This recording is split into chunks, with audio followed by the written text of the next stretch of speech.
afternoon, everyone. We are from the last group. We are the group 5. And this afternoon, we will be exploring the 7 philosophies of education.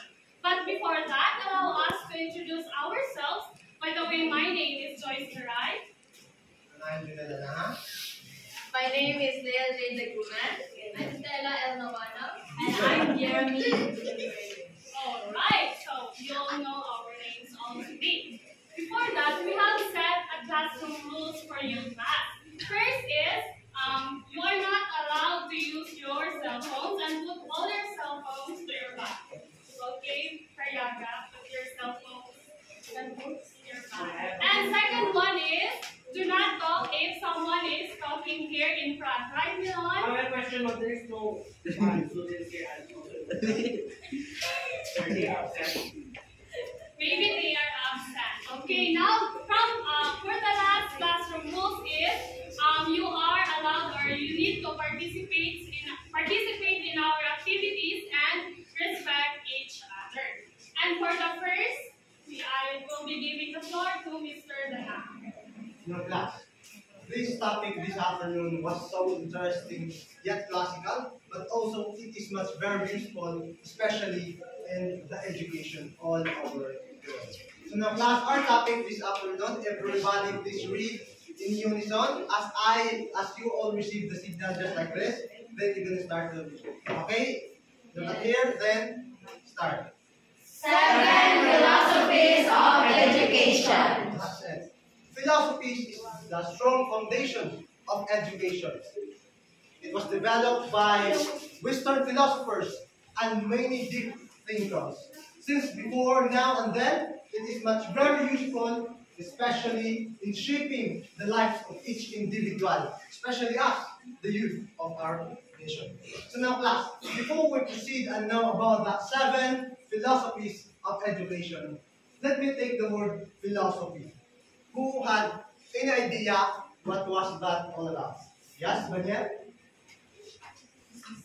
Philosophy comes from the Latin word philos, thought, and sophy means wisdom. It means that philosophy means the love of wisdom. That's it. Thank you, Daniel. That was the concise and more etymology of the word philosophy. So now, class, let's know and dive into the first philosophy of education. First, I want to read Sorosa, the first philosophy. Alright, progressivism emphasizes developing students into democratic citizens through experiential learning, hands-on activities, and student-centered approaches. So now, thank you for reading Sorosa. As you read by progressivism as the first philosophy, I want to pick that up. I'll pick that out and Sir Nelson Kayaga. Yes, number 1. Thank you. And Mr. Kayaga, please speak. Any one of your classmates give a explanations about the progressivism. Number sir or the name? Name of your classmate. Okay.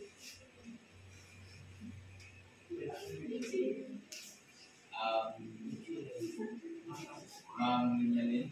Thank you, Kayaga. Please stand up immediately and give a short explanation of the idea about that. Okay, so when we say progressivism, in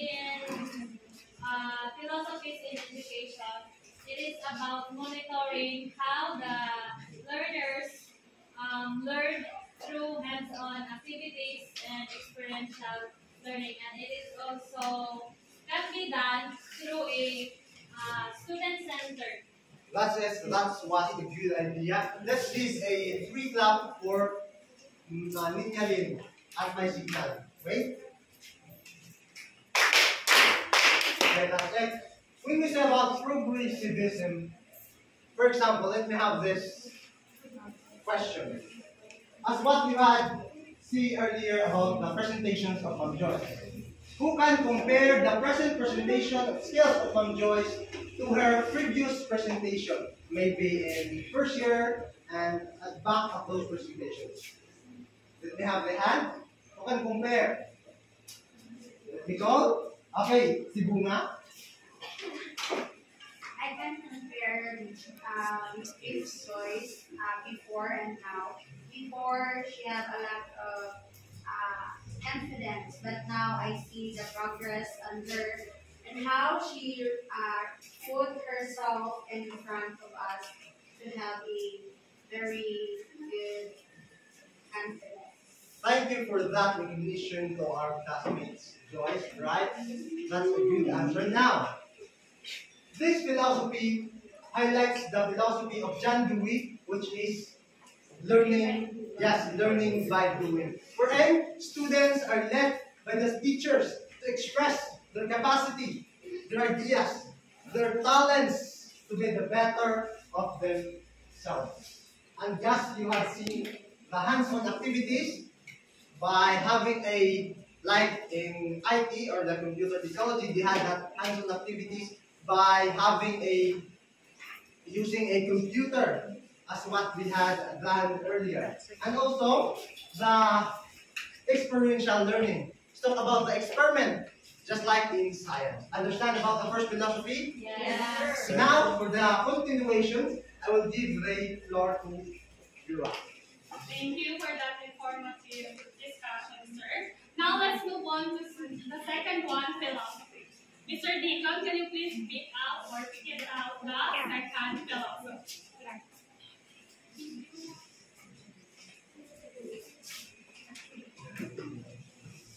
Okay, everybody, please read the second philosophy together with the definition. Perennialism develops students' reasoning abilities and moral character through classical texts and discussions, focusing on enduring ideas and universal knowledge. Okay, student number 30, why are you smiling? Please stand up and give some brief ideas about the perennialism. Okay, so when we say reasoning abilities, it involves about how a child develops his or her critical thinking in order for him or her to express his or her ideas that can greatly impact to their classmates, and also that can be assessed through his or her teacher if that learner learned from that discussion. Okay, thank you so much. In addition, class, when we say perennialism or perennial, it means lasting or timeless.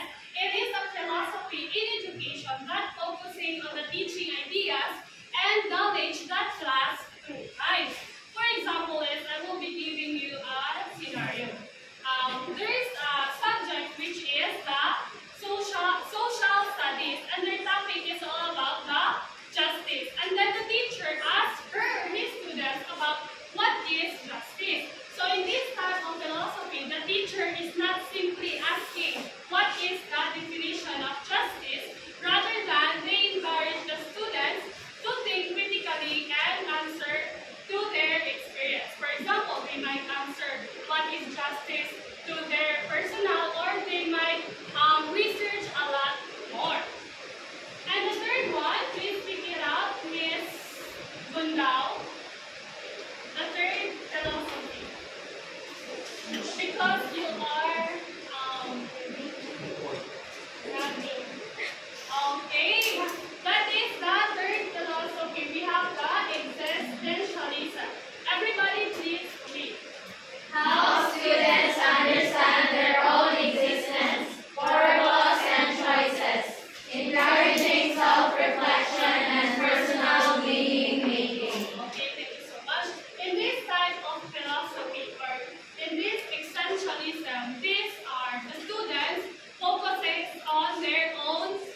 career or profession. So in this type of philosophy, it might be scary.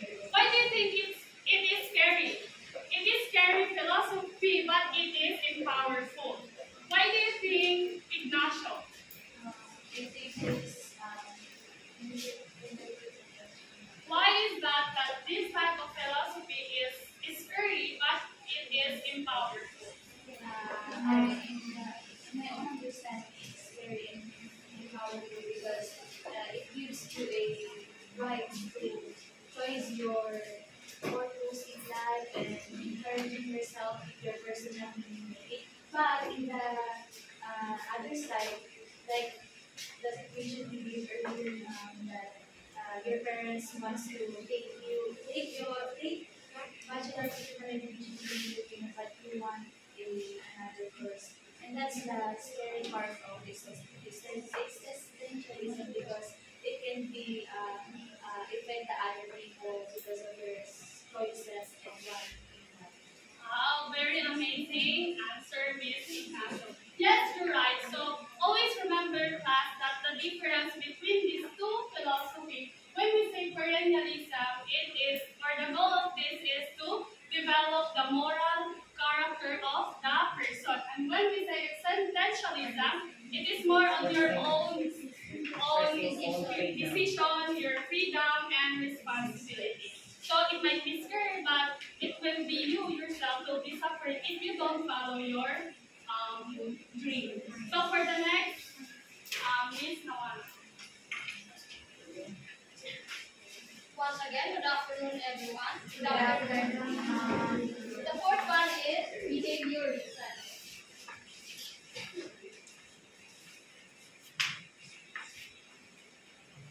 Everybody, please. Modify students' behavior through environmental conditioning, focusing on observable actions and responses to stimuli. Miss Kilo, please, on what you have read. In the TV screen, what is your understanding about?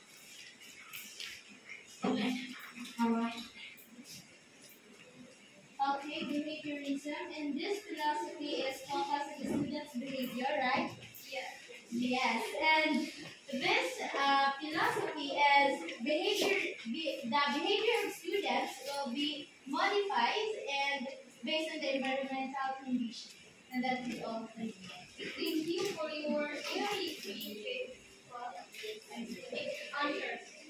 Behaviorism is a philosophical approach to education that focuses on observable behavior and emphasizes the role of environment and experience in teaching learning.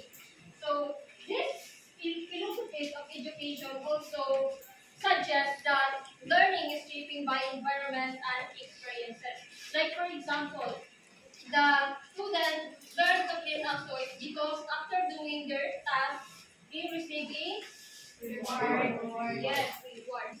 And this philosophy of education is very important, especially in education, especially in classroom management, where the teacher helps the students to manage a positive behavior and encourages the students to learn and encourage them to have a positive behavior. Understand? Yes. Do you have any clarifications?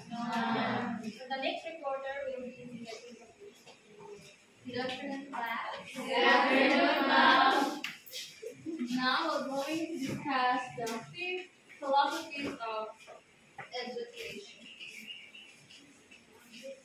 Please everybody read Essentialism and read the description. focuses on transmitting essential knowledge and skills through traditional academic subjects, aiming to develop model citizens. Okay, essentialism in education prioritizes teaching a core body of knowledge and skills and deep essential for students to function effectively in society. It emphasizes traditional academic subjects like reading, writing, arithmetic, history, and science, believing that these subjects provide a foundation for critical thinking and for the responsible citizenship. Example, And Essentialist curriculum might focus heavily on memorizing historical dates and analyzing classic literature. And next we have the 6 philosophies of education. Please everybody read the Emphasizes students' active construction of knowledge through experience, interaction, and reflection, promoting self-directed learning and independent problem solving. Based on what you have read, Danica, please give your idea. So when we say constructivism, it emphasizes the students to construct their learning or knowledge in or their interaction in their education. So the idea for me, I think constructivism emphasizes the students having construction of knowledge, such as their prior knowledge in which they reflect on their experience, interaction, and also reflection throughout their educational knowledge, and also in real-world situations, promoting self-directed learning, such as throughout their experiences, like real-world experiences, not just here in the formal classroom, and also the independent problem solving, which states that even if it's just an individual task, they can be able to Why are you laughing? make it or made it. Okay. Constructivism in education, it is an idea that students can construct their own idea and it emphasizes learning by doing, interaction, and collaboration. For example, a constructivist teacher might conduct an experiment about photosynthesis and let the students observe and draw their own conclusion on how photosynthesis works. Did you understand from 1st to 6th philosophies of education? Yes. Okay, now I will give the floor to Tia Shirley. Okay, good afternoon once again. Good afternoon, ma'am. Okay, the 7 philosophies of education is linguistic philosophy. Can you please read? Teaches communication skills to enable students to express themselves clearly and effectively, focusing on language and meaning. Okay. For your own understanding, what is linguistic philosophy, Sibunga? When we say linguistic philosophy, it teaches on how we can communicate or on how we can improve our communication skills for us to be able to express ourselves clearly and effectively. Okay, thank you for sharing your understanding. Okay, class. So, linguistic philosophy is an analytical approach that addresses philosophical problems by scrutinizing language, either by refining linguistic structure or examining how language operates in everyday context. Right? Yes. Why are you laughing, Sibunga? Okay. Understand? Yes. So if you understand, I will give the floor of Mr. Lanaha for conclusion. Thank you, ma'am. You already know about the 7 philosophies of education. And overall, this highlights the importance of wisdom linked to education. And by implementing these philosophies into reality, this will ensure these individuals will improve, will nourish, and go outside of the shell. And also, this will ensure the citizens who then live in the education by the use of the philosophies will be the best of their So, and once again, we are the Group 5 demonstrator. Thank you for listening and good afternoon.